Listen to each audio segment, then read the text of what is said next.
18ஆம் படி தாண்டி பகவானை உரை வேண்டி கற்பூர ஜோதிதனை கண்டோம் ஐயா.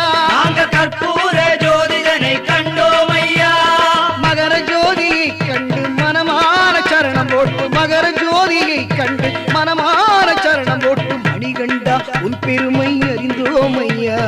மணிகண்டா உன் பெருமை அறிந்தோம் ஐயா.